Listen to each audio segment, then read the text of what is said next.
Терористичките напади на Хамас против израелците ги шокира еврејските американци кои одржаа митинзи за подршка на Израел и во спомен на жртвите. Јаир Лев, по потекло од Ерусалим, ги исподели своите ставови за време на митингот во Филаделфија. It's about condemning the worst crime. Станува збор за осуда на најлошото злосторство во последните 80 години. Антисемитско, антиеврејско. Не можеме да го толерираме ова. Треба да направиме нешто. Сите ние, без разлика на религијата или расата, правиме се што можеме за да го поддржиме Израел во овие ужасни времиња. Повеќето еврејски американци, анкетирани од истражувачкиот центар Пју во 2019 и 2020, рекоа дека веруваат дека грижата за Израел е суштински или важен дел од тоа што значи да се биде евреин. Но податоците покажа и нови разлики меѓу помладите и постарите генерации, за кои некои аналитичари велат дека се уште преовладуваат. Постои многу посилна идентификација со Израел, многу посилно чувство дека е дел од нашиот идентитет, особено меѓу постарите евреи и меѓу порелигиозните евреи.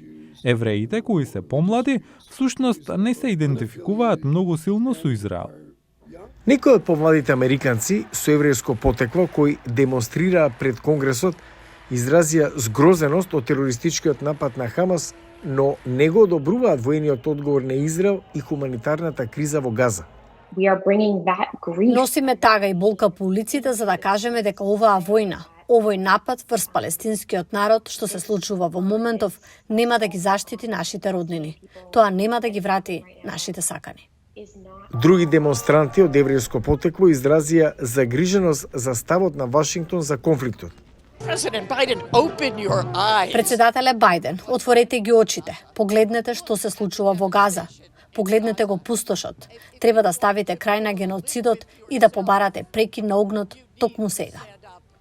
Треба да има притисок од САД и од другите земји да се запре ова лудило и војна. Ашер Кауфман, професор по историја и мировни студии, истакна дека како што продолжува контранападот на Израел и се зголемува бројот на загинати од насилството, станува се потешко да се има нијансирани ставови за конфликтот.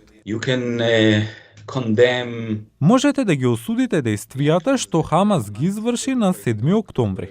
Во исто време може да бидете критички настроени кон израелската континуирана окупација на западниот брег и опсадата на Газа. Но сега е многу тешко да се направат сложени анализи. Луѓето губат трпение.